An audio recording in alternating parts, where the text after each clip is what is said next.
Parfait, bonjour tout le monde.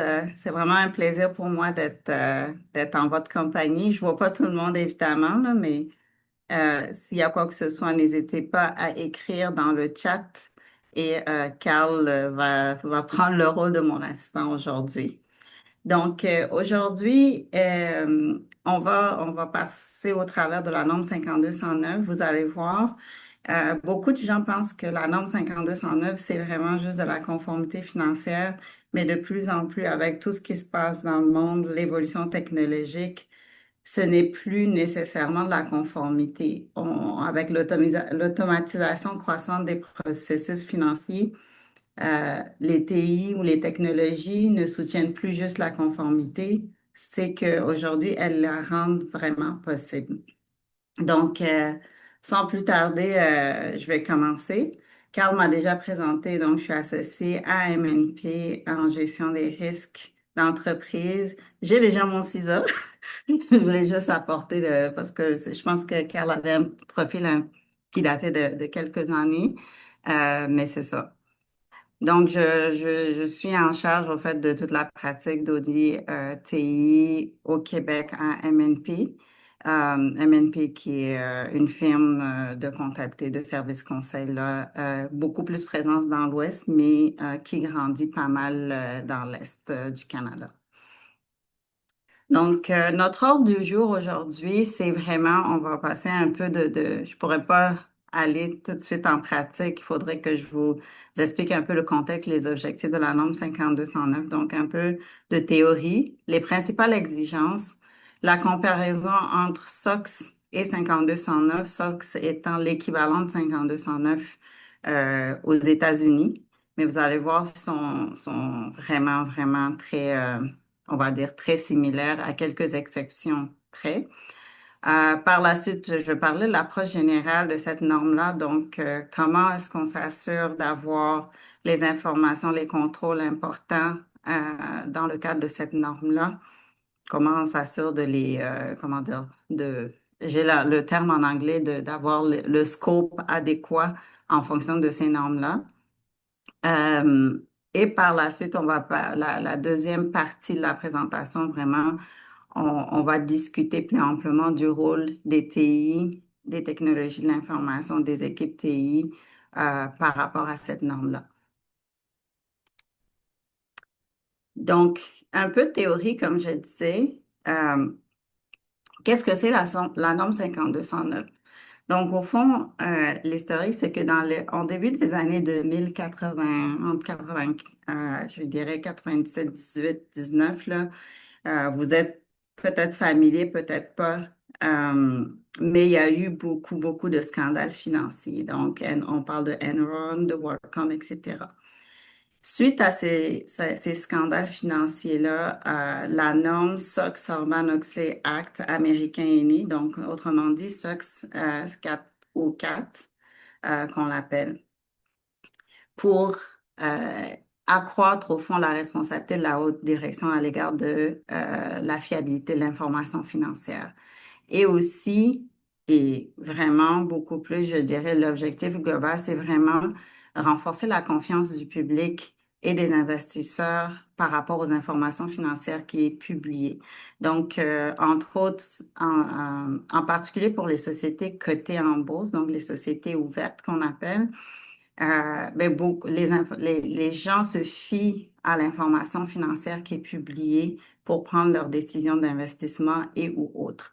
Donc, d'où l'importance de s'assurer que l'information qui est rendue disponible au public est vraiment fiable et qu'on peut s'y fier pour une meilleure prise de décision.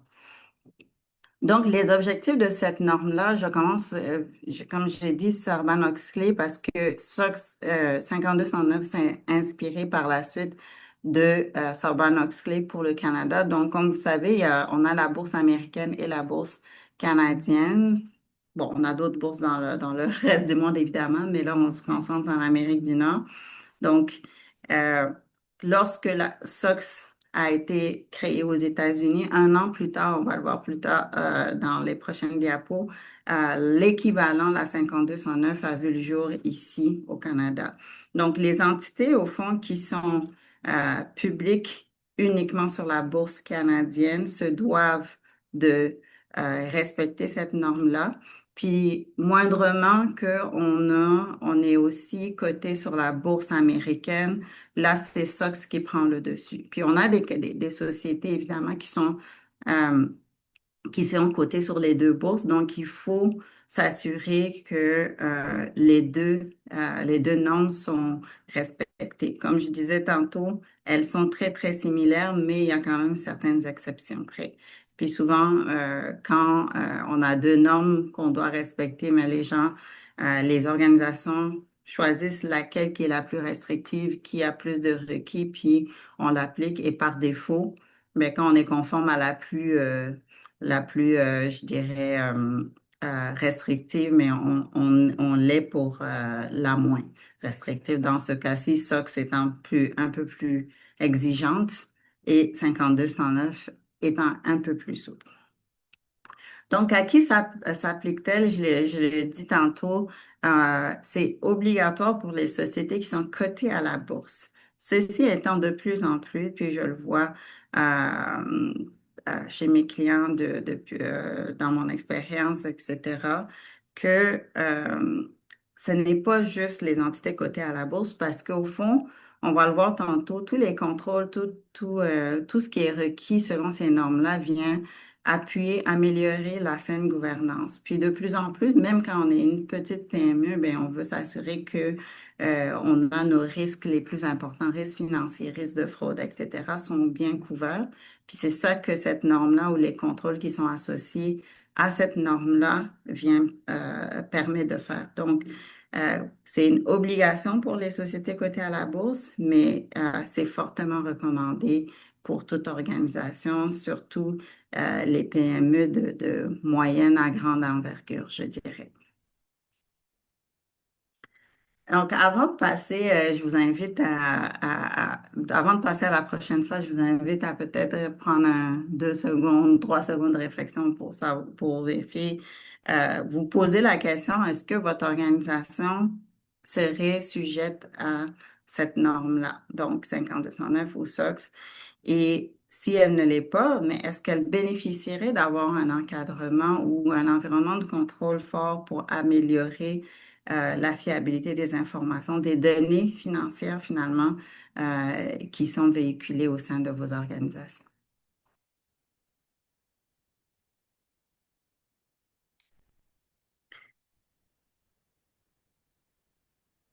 Pendant ce temps, je mentionnerai, si vous avez des questions pour Aïchatou, n'hésitez pas là, à les poser là, dans le chat ou dans l'onglet questions. Et puis, me fera plaisir là, de faire le transcript là, pour toi, Aïchatou.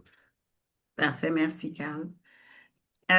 Donc là, on rentre dans les principales exigences de la norme 5209. Donc, c'est sûr que c'est pas la liste complète, mais c'est vraiment les éléments les plus importants qu'on n'a pas le choix de respecter dans le cadre de cette norme-là. Donc, attestation des dirigeants, qu'est-ce que ça veut dire? Ça veut dire que le PDG, donc le CEO et le chef de finance, donc la personne responsable des finances au sein de l'organisation, doivent attester personnellement. Puis j'insiste sur le mot personnellement parce que c'est une grosse responsabilité. On demande à des individus, oui, responsables de l'information financière au sein d'une société d'attester personnellement, donc de confirmer que les états financiers, que ce soit annuels, intermédiaires, sont complets, fidèle et sans anomalie. Quand on complet, on parle de la complétude des données financières, évidemment, l'exhaustivité, donc fidèle et sans anomalie importante, ça veut dire donc l'exactitude. Et sans anomalie importante, j'attire votre attention à ce niveau-là. Ça veut dire qu'il peut y avoir des anomalies, mais importante est le mot vraiment important à retenir ici parce que ce qu'on veut dire ici, c'est qu'on veut s'assurer, on veut pas, le risque zéro n'existe pas. On n'est pas en train de chercher 100% des données soient fiables. Bon, si on est capable d'atteindre ce 100%, tant mieux, mais d'expérience, on cherche jamais ce 100%-là parce que non seulement ça coûte trop cher à aller chercher, puis il y a toujours le concept d'avantage versus coût. Donc, quel est l'avantage d'avoir un 100% d'exactitude euh, versus le coût que ça va engendrer? Donc, est-ce que la fin justifie les moyens finalement? Donc, sans anomalie importante, on veut s'assurer que l'information est fiable, elle est fidèle, elle est complète, exhaustive, exacte, mais on reconnaît que l'erreur est humaine et qu'il peut y avoir quelques anomalies en autant que ça ne soit pas généralisé au niveau de l'information financière. Puis on va voir tout le temps, tantôt quels sont les différents contrôles, etc., qu'on peut mettre en place et qu'on se doit de mettre en place pour s'assurer de respecter ce concept-là. Ensuite, donc, vous voyez les cadres de référence, j'attire aussi votre attention sur COVID et COSO, qui sont deux cadres de référence très reconnus, gouvernance et contrôle. Évidemment, le COSO est très axé sur tout ce qui est les contrôles d'affaires et COVID sur les contrôles TI, mais il y a tout de même toute la portion de gouvernance qui les relie. Puis étant donné, puis je le vois beaucoup dans mon expérience aussi en pratique, les TI, souvent, on est, quand on est dans une organisation, on a soit les TI d'un côté et les affaires d'un côté. Mais on a rarement ce pont-là ou cette vulgarisation-là qui existe entre les TI et les affaires. Et ça, c'est vraiment crucial de l'avoir, très, très important, parce que les technologies de l'information viennent supporter les processus d'affaires. Donc, d'où l'importance, et dans les normes 5209 SOX, on utilise ces deux cadres-là. Il peut avoir ITIL, il peut avoir le NIST, etc., dépendamment des objectifs qu'on poursuit. Mais je vous dirais, il y a tout le volet d'abord gouvernance, donc gouvernance des affaires et des TI. Donc, on parle l'éthique, les politiques de sécurité, les politiques de divulgation, etc., qu'on regarde donc qui sont comprises, qui se doivent d'exister et d'être appliquées au sein des organisations. Puis ensuite, il y a les contrôles qui sont déclinés, qui viennent au fond confirmer que les politiques sont suivies, telles que décrites. Donc ça, c'est au niveau des cadres de référence qu'on utilise pour valider la, la, la, le développement ou l'implantation des normes, de la norme 5209 et SOX.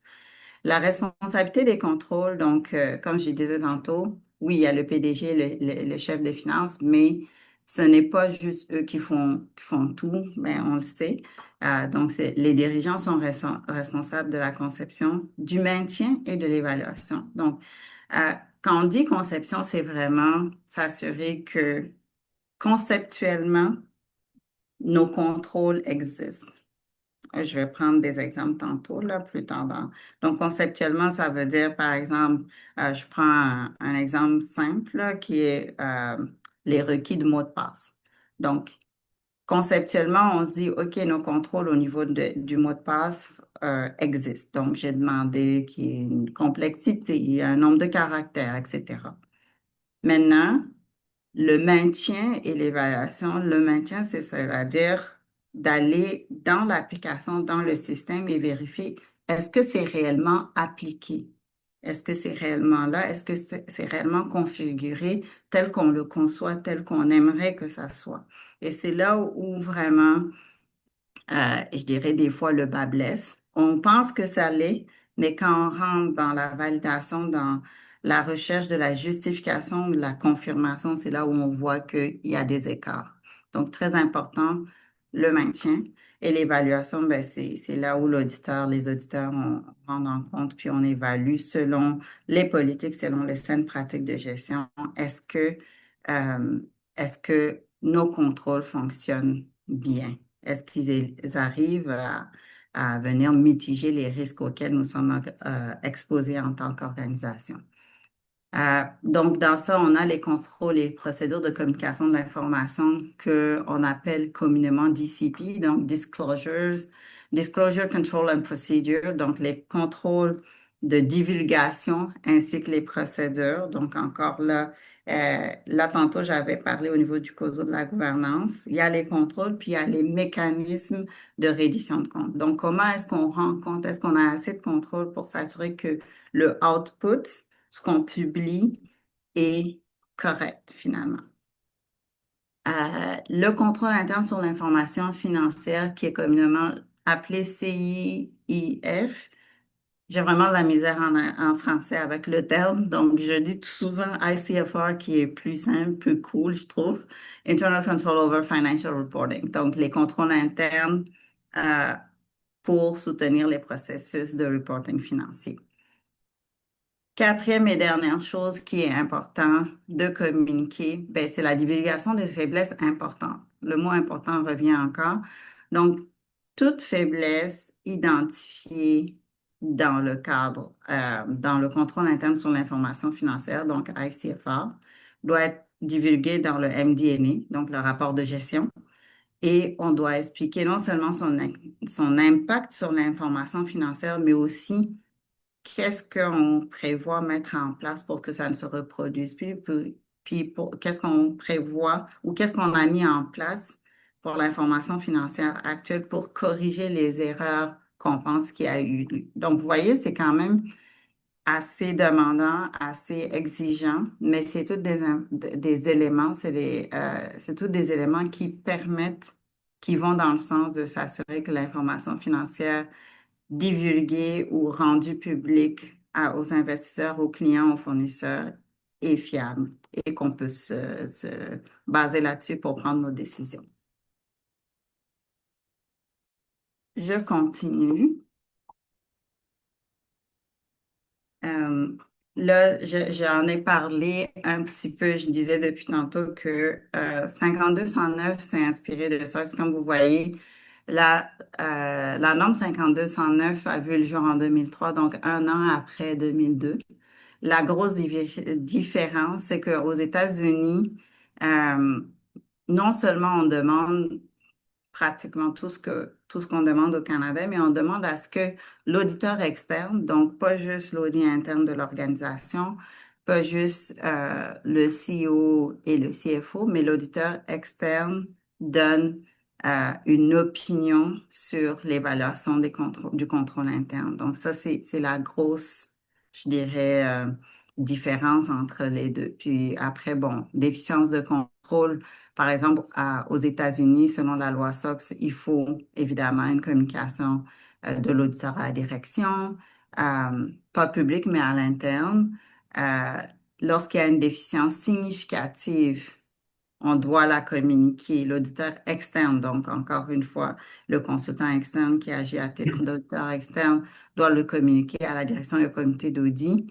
Puis, lorsque c'est une faiblesse importante, donc on l'écrit à la direction, au comité d'audit, on se doit d'avoir une opinion défavorable sur les états financiers, puis le mentionner dans le rapport de gestion. Donc, vous voyez, c'est quand même, en termes de communication et d'apparence par rapport au public, c'est beaucoup, beaucoup plus exigeant. Puis pour un lecteur, quelqu'un qui est externe à l'organisation, de recevoir une déficience de contrôle, déficience significative, faiblesse importante d'une organisation par rapport à l'information financière, bien, ça nous fait pas mal réfléchir deux, trois fois avant d'investir dans cette compagnie-là.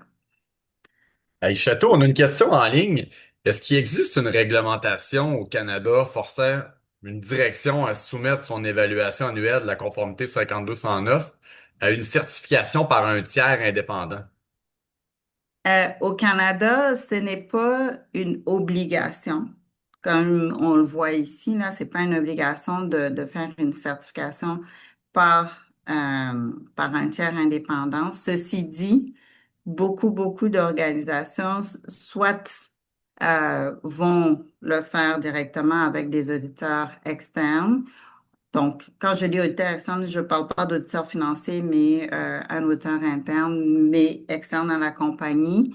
Des fois, certaines organisations qui ont les ressources internes pour faire cette évaluation-là vont la faire, mais avec assistance, avec un auditeur externe. Et d'autres fois, ben, c'est la compagnie au complet à l'interne qui va le faire quand ils ont les ressources.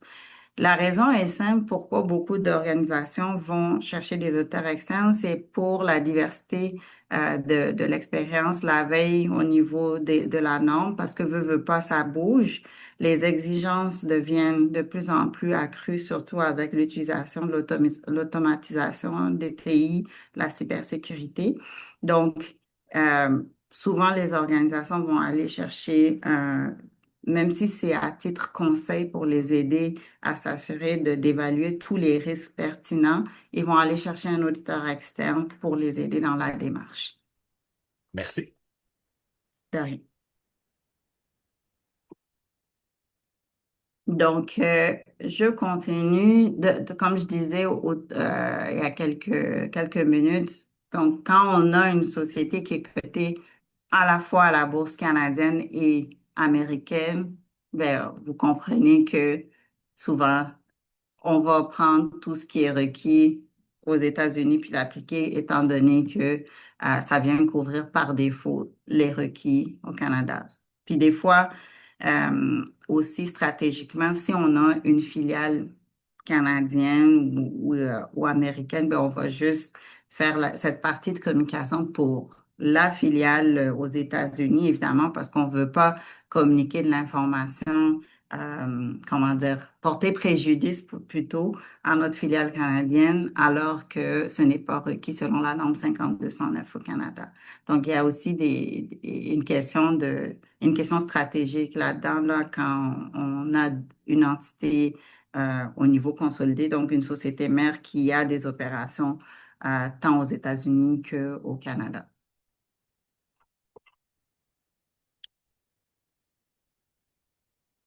Donc, ici, au fond, comme je disais au début de dans l'agenda, pardon, je voulais prendre peut-être quelques minutes parler de l'approche générale parce que c'est bien beau. Je dis oui, on utilise des cadres reconnus comme COSO, COBIT, NIST, etc. pour s'assurer qu'on évalue la portée du travail à faire dans le cadre 5209 ou SOX. Mais il y a une approche, évidemment, qu'on se doit de suivre pour s'assurer qu'on n'a rien oublié puis qu'on travaille sur les choses qu'on met l'accent sur les choses les plus importantes.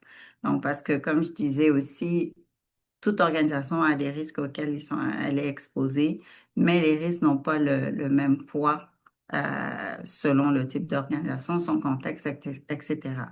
Donc, l'approche générale, souvent, là, qui est utilisée par, je dirais, de façon, grosso modo, il peut y avoir, oui, des petites nuances dans l'application, dans le détail, mais grosso modo, c'est pas mal la même approche générale pour toutes les firmes, là, qui font ce genre de travail. Donc, la première étape, c'est déterminer les éléments significatifs. Donc, qu'est-ce qu'on veut dire élément significatif? Bien, si par exemple, je prends une entreprise manufacturière, un des éléments significatifs dans une entreprise manufacturière, ça va être les stocks, évidemment, parce que les manufacturières, elles achètent du stock qu'elles modifient, qu'elles transforment et qu'elles mettent en vente. Donc, c'est sûr que un compte dans les états financiers serait de prendre en compte le compte des stocks. Donc, si on a une entreprise manufacturière et que le compte des stocks n'est pas pris en compte, je me poserai vraiment des questions sur euh, euh, la perte, la fiabilité ou bien de l'approche qui a été utilisée. Par contre, si je prends une entreprise de service, par exemple, je sais pas, ou d'investissement, ben, c'est essentiellement des services. Donc, oui, ils peuvent avoir des stocks, mais c'est pas nécessairement un élément significatif dans les états financiers. Donc, probablement que pour cette entreprise-là, les stocks pourraient ne pas être pris en compte parce que le core business de cette organisation, c'est d'offrir des services. Par contre, moi, je vais prendre le poste associé aux services rendus en cours, etc. Peut-être recherche et développement si on parle d'une entreprise dans le domaine pharmaceutique ou autre. Donc, c'est pour ça que c'est très important de prendre le temps de se poser ces questions et d'analyser les états financiers. Donc, on prend les comptes significatifs dans les états financiers, donc le compte du bilan et les résultats. S'il y a des comptables en ligne, vous savez de quoi je parle. Je sais que mes collègues en TI, on ne regarde pas souvent les états financiers, mais bon, comme j'ai on va dire, le double chapeau comptable et TI, ben ça fait en sorte que j'arrive plus facilement, je dirais, à lire les états financiers. Donc, on regarde vraiment dans le compte des résultats, le compte de bilan, c'est quoi nos différents comptes significatifs. Les assertions pertinentes, ça aussi, c'est un terme très comptable, les assertions, mais essentiellement, on parle de reporting financier, donc c'est l'exhaustivité. Donc, s'assurer qu'on a l'information complète.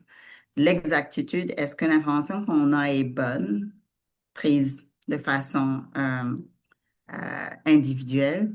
On a encore d'autres assertions, la présentation aux états financiers, la séparation des périodes. Est-ce que l'information enregistrée est enregistrée dans la bonne période financière, etc. Je ne vais pas tous les citer, mais tout ça pour dire qu'on doit prendre en compte ces différents risques-là afin de déterminer nos éléments significatifs et les risques auxquels ils sont associés. Donc, si je reprenais mon exemple des stocks, ben, intrinsèquement, les stocks, on a un risque au niveau de l'évaluation de la valeur des stocks. Donc, c'est sûr que mon exhaustivité, mon exactitude, etc., seraient des assertions pertinentes à prendre en considération.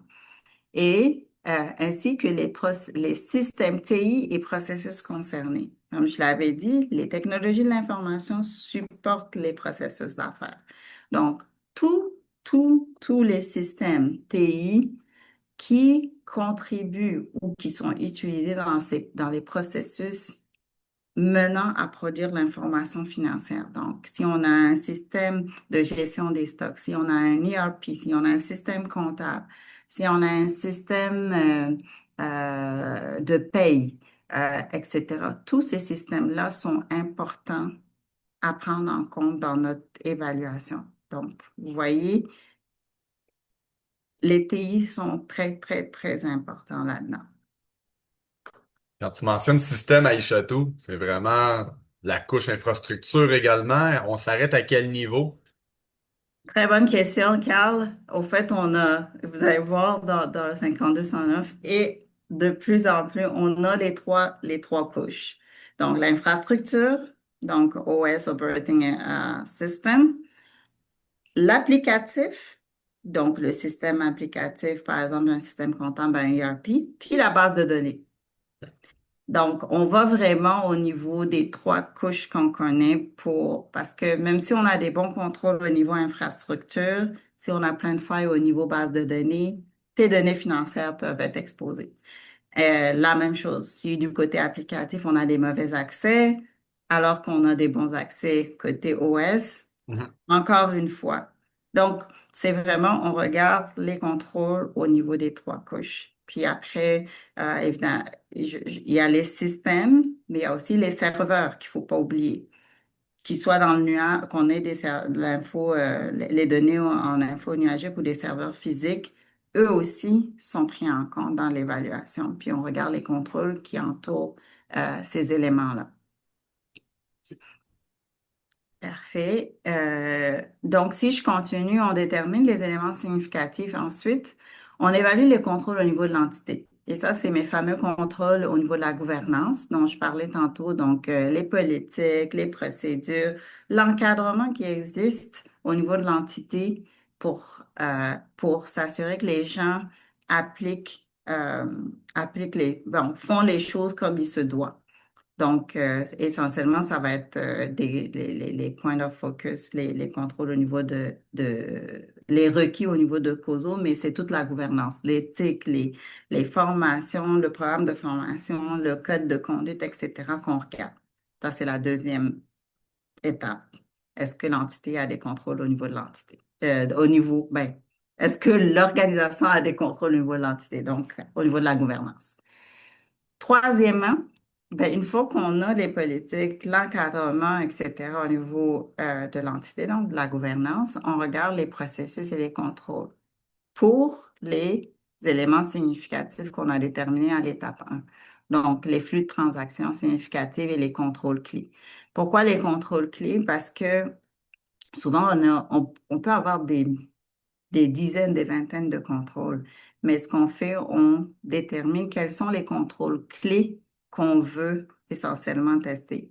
Puis pour déterminer c'est quoi un contrôle clé, souvent, euh, on va dire la bonne guidance, c'est de commencer avec nos contrôles préventifs.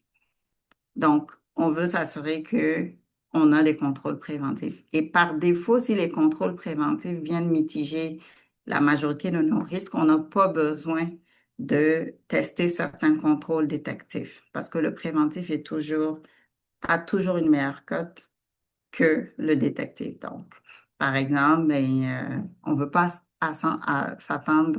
attendre qu'on ait un incident de cybersécurité pour s'assurer qu'on a un plan de continuité en place. C'est qu'on va voir d'abord, a-t-on un plan de continuité en place, puis est-ce que les gens le comprennent bien, puis les déployer de façon adéquate. Donc, ça, c'est notre contrôle préventif. Maintenant, si un incident arrive, qu'est-ce qu'on fait par rapport pour le gérer?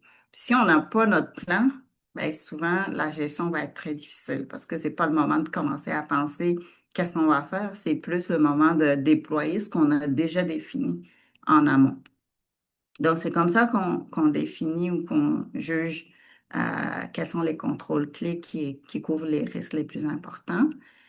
Par la suite, une fois qu'on a documenté nos processus et contrôles, on va évaluer les risques et contrôles. Donc, les risques significatifs, pour ça aussi, il y a une méthodologie plus détaillée. On regarde la probabilité du risque et son impact. Donc, on peut avoir un risque avec une probabilité très, très faible, mais avec un impact très, très, très élevé. Exemple, pandémie. Personne pensait qu'il y aurait une pandémie, mais quand elle est venue, elle a frappé fort. Donc, euh, c'est là où on regarde la probabilité et l'impact. Puis ça nous permet de définir quels sont nos risques les plus importants, puis qu'est-ce qu'on fait par rapport à nos risques les plus importants. Est-ce qu'on a des contrôles en place pour venir les gérer, les mitiger? Et enfin, une fois qu'on a fait toutes ces belles étapes-là, ben on teste nos contrôles. Puis tantôt, j'avais parlé de conception. Donc, c'est le même principe ici, tester les contrôles clés. On a une première étape qui est de voir conceptuellement, est-ce que le contrôle existe? Donc, conceptuellement, par exemple, je prends, est-ce qu'on a une approbation? Est-ce que le processus est défini tel qu'on devrait avoir une approbation pour tous les achats de plus je sais pas, 5 000 $? Si conceptuellement, ça n'existe pas au sein de l'entité, ben, on ne va pas le tester. Est-ce que c'est un contrôle clé? Si on détermine que c'est un contrôle clé normalement qui devrait exister, mais qui n'existe pas, on a tout de suite une déficience de contrôle parce que on n'a pas d'autre contrôle en place qui permet de mitiger ce risque-là. Mais si c'est pas un contrôle clé et qu'on a d'autres contrôles euh, clés qui permettent de mitiger le risque associé à faire des achats sans approbation, ben, probablement, ça va pas être une déficience de contrôle. Donc, on a la conception du contrôle dans un premier temps. C'est la même chose pour les contrôles TI, donc la conception. Est-ce qu'il y a un contrôle, je reprends mon exemple de mot de passe qui est un contrôle. Est-ce que par défaut, on s'attend à ce que la complexité soit activée dans mon mot de passe ou le nombre de caractères, etc. Si on n'en a pas, ben, on a une déficience au niveau des mots de passe. Si on parle aux gens et puis on dit oui, on a des contrôles à ce niveau-là, on passe à la deuxième étape qui est les tests d'efficacité. Les tests d'efficacité, c'est là où ben, mes collègues TI me trouvent fatigante parce que ben, je suis auditeur et auditeur TI, donc j'aime les documents, j'aime les preuves. Donc, je dis, mais OK, tu m'as dit que tu as ton contrôle, le mot de passe qui est bien en place. Prouve-le-moi donc. Donc, puis là, quand on rentre dans le prouve-le-moi donc, on rentre dans le système, on regarde la configuration au moment où l'auditeur le demande. Puis si la configuration ne répond pas aux exigences requises, donc des politiques de l'encadrement, mais aussi des saines pratiques de gestion, ben nous, en tant qu'auditeur, ça nous relève une déficience. Mais avant de dire c'est une déficience, on essaie de comprendre. Est-ce que tu as d'autres contrôles en place? Pourquoi est-ce que ton mot de passe, ta complexité n'est pas activée? Peut-être que c'est une limitation du système. Peut-être que ce n'est pas une limitation du système. Moi, je pensais que c'était activé, mais on découvre ensemble avec l'auditeur que ça ne l'est pas. Donc là, c'est comme, oups, OK, on va l'activer, puis ça va être efficace pour la prochaine année. Mais c'est sûr que même si on corrige sur le champ en tant qu'auditeur, objectivité, indépendance, on est obligé de reporter la déficience observée, mais on écrit aussi, on reporte que ça a été corrigé sur place. Ça, c'est un exemple simple, c'est les mots de passe. On ne peut pas faire de même pour tous les contrôles TI, malheureusement, parce que ou heureusement, parce que ça nous permet d'identifier justement des lacunes quand il y en a au niveau des des systèmes et des processus d'affaires. Aïchatou, la Mhm. complexité ou l'exemple que tu démontres là, pour la complexité ou la longueur des mots de passe, il y a le volet applicatif, mais elle s'applique, si je me trompe pas, également au compte de service dans l'environnement serveur, là, la couche infrastructure que tu mentionnais tantôt, là, donc ce contrôle-là s'applique à la stack complète. Oui, exactement. Puis on le regarde au niveau infrastructure, au niveau applicatif et au niveau base de données. Puis on sait que c'est pas des fois, bon, ça c'est la complexité, mais bon, il y a tout ce qui est le changement de mot de passe, la fréquence de changement de mot de passe. C'est correct si au niveau base de données, admin, le compte admin n'est pas changé à chaque 3 mois. Mais est-ce que les gens qui ont accès au compte admin sont les personnes appropriées? J'ai-tu quelqu'un des finances qui a accès à la base de données alors que ça devrait être réservé aux gens de TI? Puis même dans TI, un minimum de personnes. Les comptes générés, Carl, c'est vraiment un des constats les plus c'est quand que je vois les gens oublient les comptes de service et les comptes générés. Pourtant, c'est des comptes à haut privilège qui sont facilement exploitables par des gens de l'externe. Donc, c'est important pour ce contrôle-là, ce qu'on regarde souvent, c'est est-ce que l'entité est au courant, garde un inventaire de ces contrôles, de ces comptes génériques de services, puis est-ce qu'ils sont sécurisés avec un mot de passe, une voûte, peu importe. Mais très important de maintenir, de garder ça à jour, de la maintenir à jour, puis aussi d'inventorer en tout temps. Parce qu'il y a des changements qui se font dès qu'on fait des déploiements, etc. Donc, voilà. Fait. Si je continue maintenant le rôle des TI dans le cadre de cette norme-là, j'en ai parlé un petit peu tout au long de la présentation, mais je veux vous dire, on n'est plus dans un monde, on a dépassé ça il y a plusieurs années, mais on n'est plus dans un monde où on a les TI d'un côté puis les gens d'affaires d'un autre. Non. Aujourd'hui, là, on doit travailler en symbiose. Puis la raison est simple, tous les processus d'affaires, euh, je ne veux pas dire 100%, il y a toujours je me garde toujours un 0,001%, mais dans le monde dans lequel on vit aujourd'hui, tous nos processus d'affaires sont supportés par les TI d'une façon ou d'une autre. Que ce soit un fichier Excel ou un ERP de ce monde, il y a toujours une composante TI euh, qui rentre en jeu. D'autant encore plus quand on parle de données financières. Donc, les TI, les professionnels en TI, en cybersécurité, on a un rôle clé dans la mise en place des contrôles pour nous assurer de l'intégrité des données financières, oui, mais même des données de façon générale. On a les données sensibles, par exemple les personal information, etc., puis aussi la continuité des opérations. Parce que on peut avoir on peut peut-être, l'intégrité des données peut avoir un enjeu, mais la continuité des opérations, souvent, c'est là que ben, le PDG, il veut que la business continue. Donc, c'est important d'avoir les contrôles appropriés pour s'assurer de cet aspect-là. Donc, ici, c'est vraiment quelques exemples pour vous montrer à quel point les TI, je parle TI, mais TI, cybersécurité, sont au cœur des rapports financiers. Système informatique, on stocke, traite et transmet des données utilisées dans les processus. Euh, Puis nous, les auditeurs, je dis nous, mais bon, les auditeurs doivent évaluer les risques et les vulnérabilités liés à ces systèmes. Donc, on va voir, je vais vous parler de quelques exemples, mais on en a aussi ici les accès non autorisés, perte ou altération des données lors des migrations, ou même quand ce n'est pas lors d'un projet de migration. Euh, Aujourd'hui, encore une fois, nos organisations dépendent de plus en plus de systèmes informatiques pour leur efficacité. Là, on est même avec l'intelligence artificielle générative, et les agents, etc., qui sont disponibles aujourd'hui. On est à une ère où on ne peut vraiment pas se passer des technologies de l'information. Donc, on a de plus en plus des contrôles automatisés euh, et des contrôles qui dépendent d'un système. Donc, tantôt, je parlais les trois couches, là, infrastructure applicative et base de données.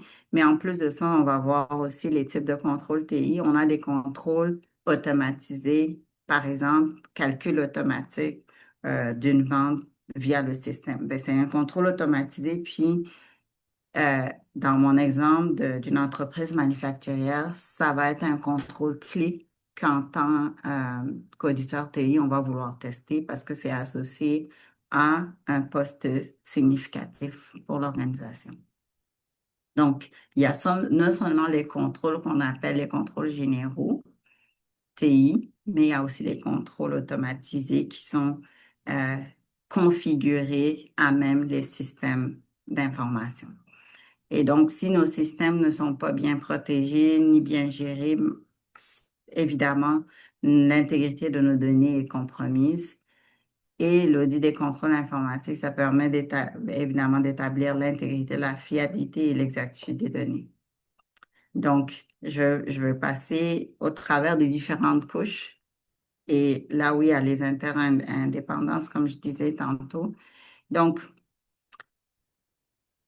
évidemment, ici, on en a encore, là, on en a de moins en moins, mais on a toujours quelques contrôles manuels, même aujourd'hui, qui sont importants. Par exemple, je pense au contrôle souvent fait au niveau des finances, des conciliations bancaires, ces affaires-là. Des fois, c'est encore manuel, mais de plus en plus, ça s'en vient automatisé. Donc, on a tous les contrôles manuels. On a ici, on a les CGTI ou ITGC qui est IT General Control, donc contrôle généraux en technologie de l'information en français, donc application et infrastructure informatique, base de données.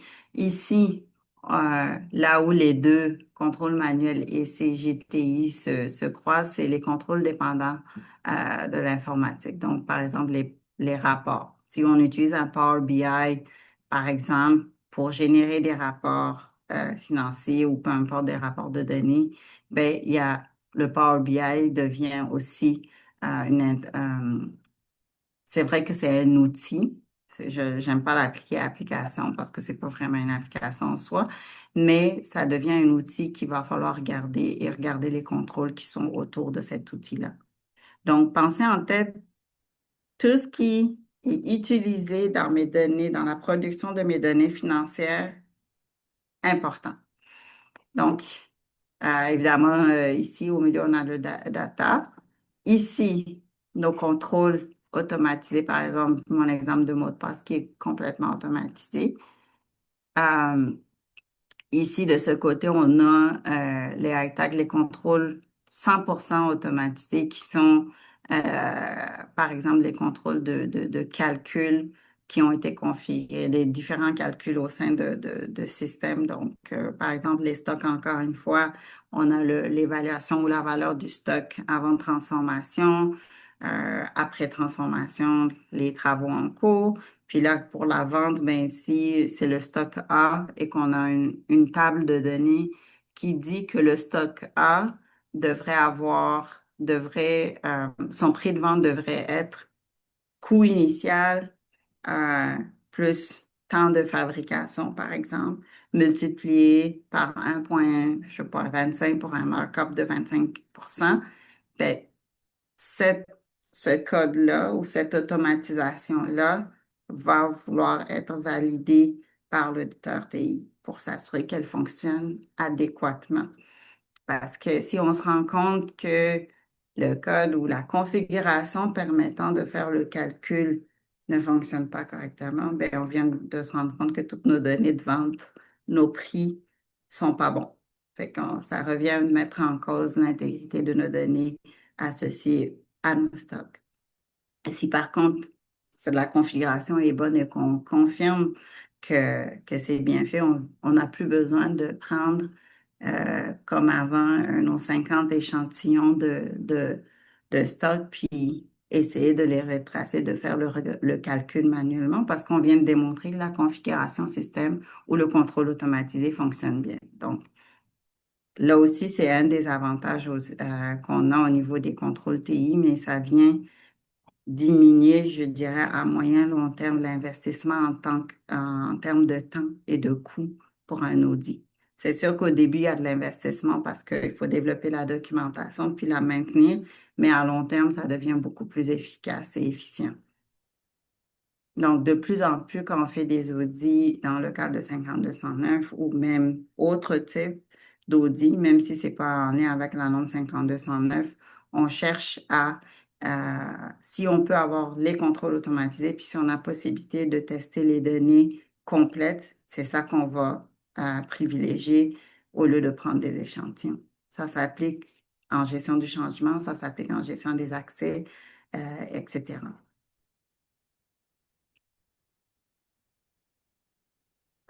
Donc, je l'ai dit, je le répète, je le répète. J'espère que c'est clair rendu là. La norme 5209 ou SOX ne vise pas la cybersécurité en soi ou les TI, mais plusieurs contrôles de cybersécurité de TI sont importants. Donc, parce que lorsque, évidemment, ça a un impact avec les systèmes financiers, les processus automatisés, etc. Puis, moi, je voulais faire le petit, mais ça a apparu. Mais la question, évidemment, c'est pas si on est sécurisé, mais est-ce que on a des bons contrôles qui supportent la fiabilité de notre information et donc l'intégrité de nos données?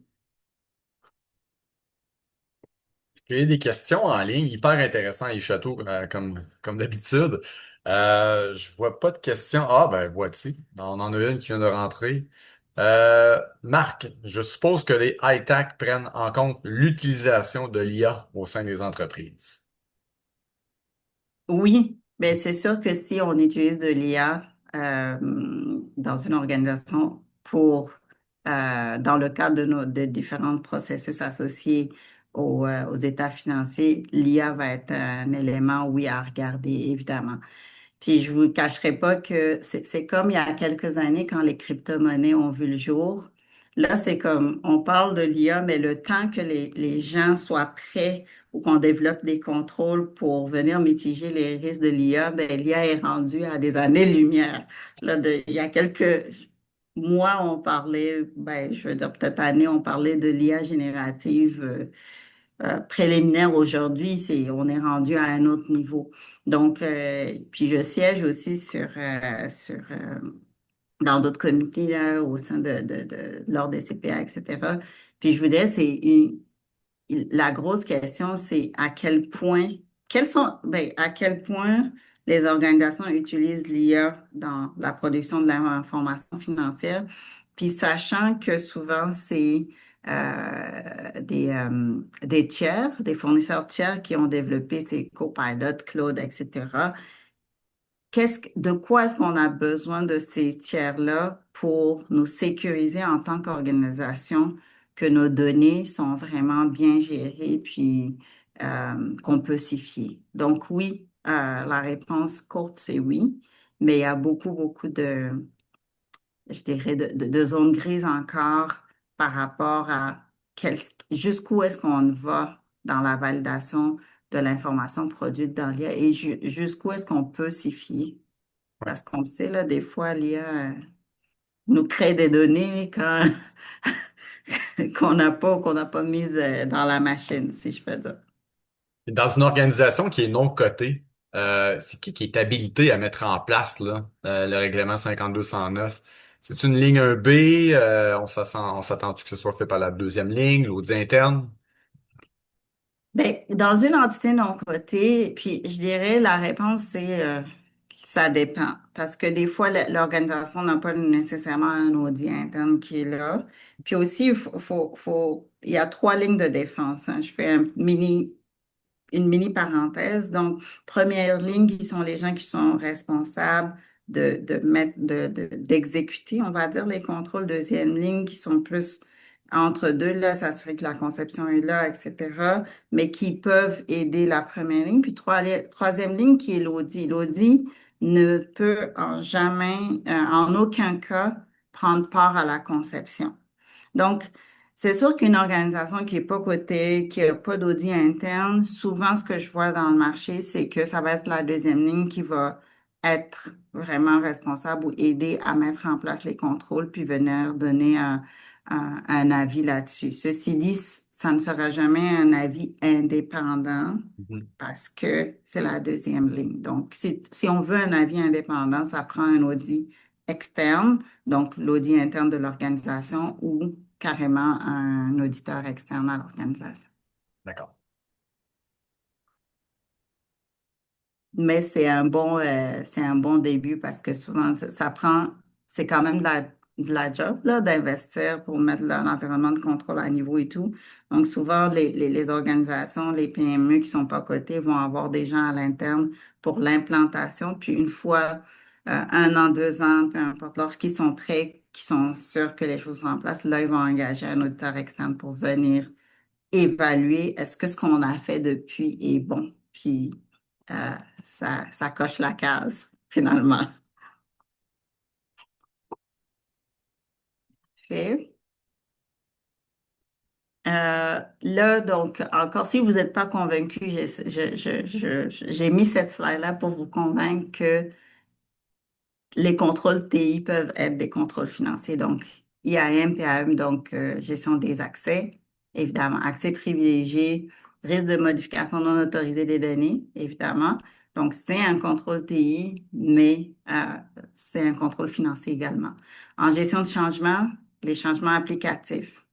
Donc, j'en ai parlé, les règles de calcul tantôt. Évidemment, si nos changements applicatifs sont pas bien faits ou ne suivent pas un processus standard de validation de tests UAT, etc., de mise en prod avec une ségrégation des tâches entre développeurs et gens qui mettent en prod, ça vient teinter évidemment l'intégrité des données. Donc, la gestion de changement, très important. Journalisation, monitoring, c'est tout ce qui est batch jobs. Est-ce qu'on a des logs, les alertes deviennent, est-ce qu'on en a? Puis si on en a, ça devient aussi des contrôles financiers. Donc, parce que est-ce qu'on a, lorsque notre backup n'est pas réussi, est-ce qu'on a une alerte qui nous vient nous dire, ben, ton backup est failed, puis tu dois aller regarder, ça déclenche un autre processus, aller regarder pourquoi il est faible, tu complais, as-tu assez d'espace, etc., puis intervenir. Ou carrément, des fois, c'est des contrôles automatisés, donc il est fail, il y a une reprise automatique, etc., dépendamment de comment c'est configuré. Sauvegarde et reprise, je viens d'en parler, mais la disponibilité des systèmes. Donc, capacité, la vraiment capacité à produire l'information financière. Est-ce que nos systèmes, tantôt je parlais de la continuité des opérations, mais c'est ça, est-ce que nos systèmes sont disponibles? Est-ce qu'on a des backups? hors de nos systèmes en cas d'écart qui nous permet de produire notre information financière et à plus grand haut niveau encore de continuer les opérations de l'organisation.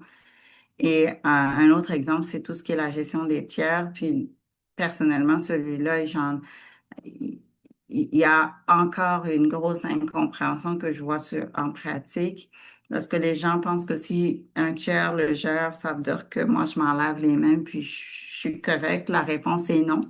La responsabilité, même quand on a un fournisseur externe, la responsabilité au niveau de l'information, que ce soit des données financières ou non, nous incombe en tant qu'organisation. Donc, s'assurer d'avoir des contrats clairs avec nos tiers, nos fournisseurs, que ce soit des SaaS ou d'autres types de systèmes. Donc, des contrats clairs qui définissent l'étendue des services, la responsabilité aussi. Et si vous l'avez pas, je vous donne un petit devoir, vérifier si vous avez des droits d'audit. Vous allez me dire pourquoi? Parce que quand un tiers comment dire, gère vos informations financières et que un auditeur vient et qu'il n'est pas capable d'évaluer vos contrôles internes pour dire est-ce que votre information financière est bonne ou pas, bien, techniquement, on se doit, en tant qu'auditeur, de tester les contrôles au niveau du fournisseur. Puis, je peux vous dire que quand il n'y a pas de clause de droit d'audit, c'est de la gymnastique. Puis des fois, ça peut même dégénérer jusqu'à avoir une opinion non favorable au niveau de l'information financière. Donc, très important à vérifier. Puis l'excuse de ça fait 20 ans qu'on travaille ensemble, puis je lui fais confiance, ça passe pas avec les auditeurs, je veux juste vous le dire. Ça passera pas non plus quand on devrait émettre une opinion. Donc, quelques exemples. Ouais, chef, là, je vais vous donner, permettre j'en ai donné tout au long de la présentation, mais là, donc, incident, par exemple, compromission d'un compte ERP, ben, la conséquence au niveau TI, c'est modification non autorisée, contournement des contrôles automatisés. L'impact financier, c'est il y a un risque au niveau de l'exactitude, de la complétude, le cut-off qui est donc la séparation des périodes, puis la reddition de compte, ben, c'est il y a une possibilité à divulguer une faiblesse importante. ITAC, au niveau des donc, processus des comptes fournisseurs, un exemple, validation automatique des three-way match, donc bonne commande, réception, facture. J'y vais un peu plus vite parce que je vois le temps passer. Le risque que ce ITAC-là couvre, c'est donc le risque associé au paiement frauduleux ou à l'inexactitude des paiements. Puis la dépendance sur l'efficacité des CGTI, mais ça dépend évidemment. Juste le contrôle ITAC en soi, avec lui tout seul, on ne peut pas conclure que on est sécurisé puis nos données sont intègres. Ça dépend de l'efficacité aussi des CGTI. Comme je dis, les CGTI, c'est vraiment la première couche de contrôle que si elle n'est pas efficace, même si ton ITAC est efficace, bien, on ne peut pas dire que c'est efficace parce que tu as de la défaillance au niveau de la première couche avant de rentrer au niveau de ton application. Donc, les accès, les changements et les opérations TI. Donc, les types d'évidence attendues dans un contexte 52-109, c'est toute de la documentation qui prouve cela. Donc, il y a eu des revues d'accès, que ce soit au niveau euh, des utilisateurs généraux ou privilégiés, et privilégiés. Et d'ailleurs, revue d'accès pour les accès privilégiés, très, très important.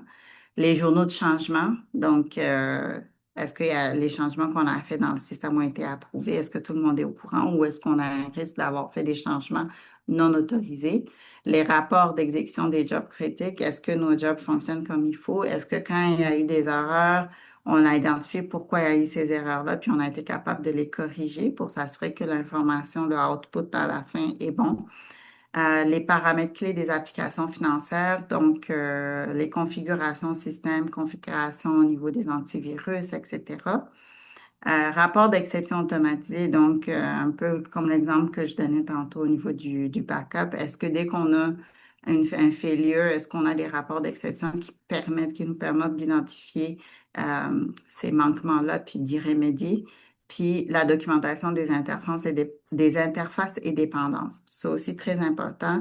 J'ai parlé des applications, de l'infrastructure, etc. Mais s'il y a des interfaces d'échange ou des clés de style, des outils de style aussi API, là, Automated, j'ai oublié le nom, là, mais les API, donc les interfaces de transfert, ceux-là aussi sont regardés de la part de l'auteur et des auteurs TI si ça implique les données financières, évidemment, dans le cadre de 5209, parce que veux pas, si tu as des données qui transigent dans une interface, ben, est-ce que mon interface est sécurisée?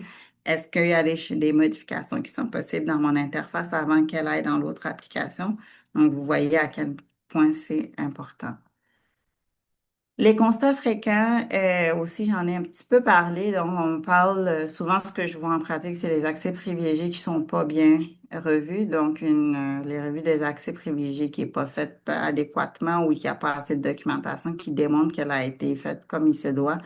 Les changements urgents non formalisés, souvent dans le feu de l'action, il y a des changements qu'il faut faire, des patchs, etc.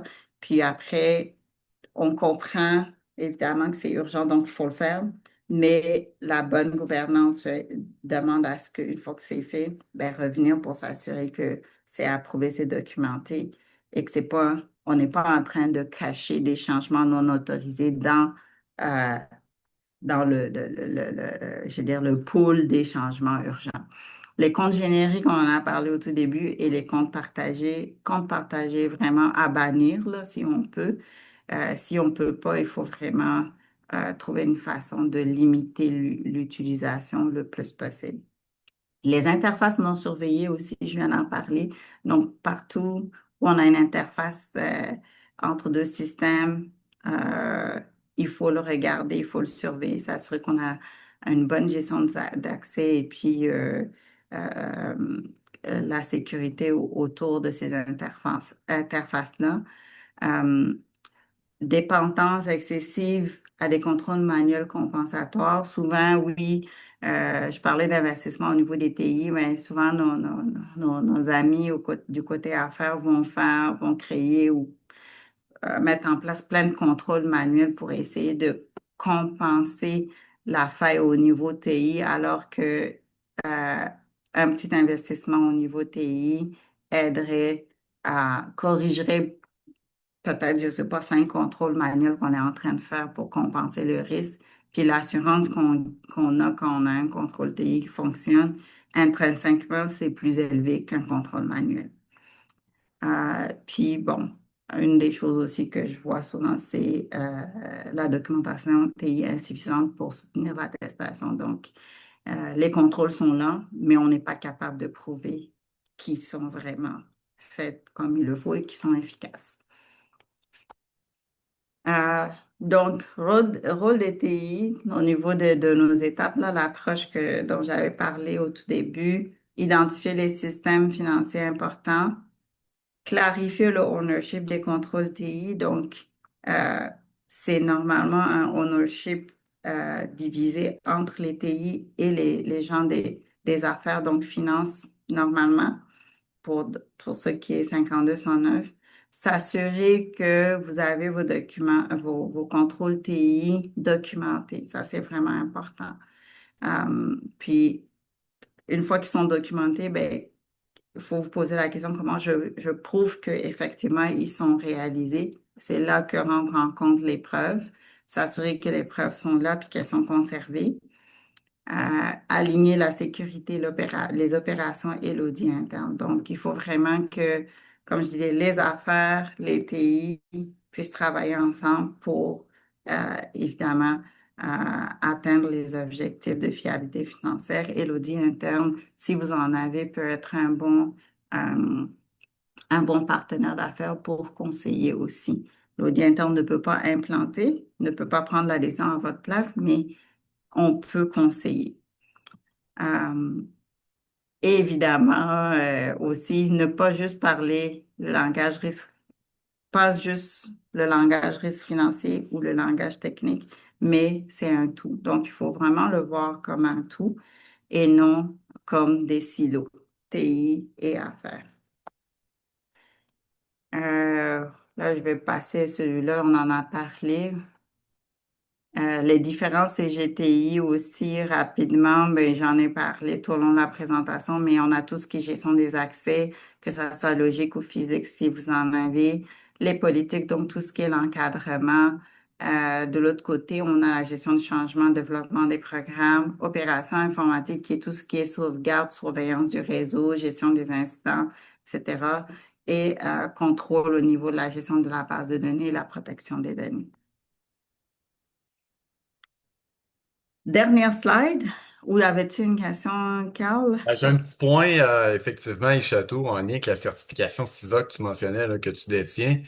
Quelle est la similitude ou l'alignement avec la certification d'Isaac le CISA versus la norme puis les contrôles généraux TI? Est-ce qu'il y a un alignement? Y a-t-il une continuité là, dans Oui. les deux-là? Oui. Donc, moi, j'ai le CIA qui est Certified Internal Auditor dans la partie audit interne, puis CISA qui est Information System Auditor. Puis les deux, au fond, avoir les deux me permet de voir la vue holistique de comment les TI s'intègrent dans les processus d'affaires. Donc, oui, dans le CISA, tu l'as aussi, mais on parle de, tu sais, de la technicalité TI, mais on voit aussi une partie un peu moins intense que dans le CIA, mais de comment les TI viennent supporter les processus d'affaires. Puis je pense que le CIA, c'est Information System Auditor, mais il faut pas le voir comme juste le côté technique. C'est vraiment le côté technique qui supporte les processus d'affaires. Ok. Puis bon, j'ai le CISA, mais je fais pas, juste pour clarifier pour ceux qui pensent que c'est super technique, je ne fais pas, je suis pas dans les pen tests ou euh, les incidents cyber, etc. Moi, c'est vraiment, ma spécialisation, c'est vraiment l'audit des systèmes d'information. Quand j'ai besoin de l'aspect plus technique, faire comme je dis, des pen tests, des lectures de code exhaustives, etc. J'ai une équipe qui fait que ça, qui sont vraiment formés en cybersécurité, volet technique. Mais moi, mon expertise, c'est la lecture, la vulgarisation du technique en langage affaires. Puis là, donc, ça m'amène à parler du futur de 5209 et SOX. De plus en plus, comme je disais, à dépendance aux technologies, donc automatisation des processus, etc. Donc, il y a actuellement un questionnement qui se pose comme dans toutes les sphères des affaires sur l'intelligence artificielle, puis comment est-ce qu'on peut maximiser l'automatisation des processus financiers. Donc, étant donné qu'on a plus de TI, plus d'automatisation, ben, c'est sûr qu'il y aura plus d'audits qui vont être faits au niveau TI que au niveau processus affaires dans les prochaines années, puis ça a déjà commencé. Donc, les attentes aussi au niveau de la haute direction des comités d'audit, conseils, etc., ça ne fait qu'augmenter en matière de risque TI. Donc, ils veulent plus d'informations en lien avec les TI, c'est quoi les risques de l'organisation, puis c'est quoi la vision holistique, intégrée, finance, TI et risque. Donc, de plus en plus, dans les planifications stratégiques, on voit de plus en plus apparaître les risques cyber, les risques TI, ce qu'on ne voyait pas nécessairement il y a peut-être 20, 30 ans dans les planifs stratégiques des organisations. Donc, pour finir, ben, le rôle des équipes TI et d'audit interne, ce n'est plus, surtout les équipes TI, ce n'est plus un background, non, c'est une nécessité, puis on en a besoin aujourd'hui plus que jamais pour venir avoir une posture vraiment adéquate au niveau des informations, que ce soit financière ou non. Donc, en bref, ce n'est pas juste une norme comptable. Les TI, la cybersécurité sont au cœur de la fiabilité financière. Les ITGC, dont les contrôles généraux sont la fondation des contrôles automatisés, comme je disais, même si nos contrôles automatisés fonctionnent bien, Si nos CGTI ne fonctionnent pas, on ne peut pas avoir une assurance que l'information est bonne. Donc, ça prend les deux, ou au minimum les CGTI. La cybersécurité peut devenir un enjeu de divulgation, évidemment. Puis, ben, nos équipes, nous, les équipes ISACA, on a un rôle stratégique à jouer là-dedans. Fait que j'ai fini.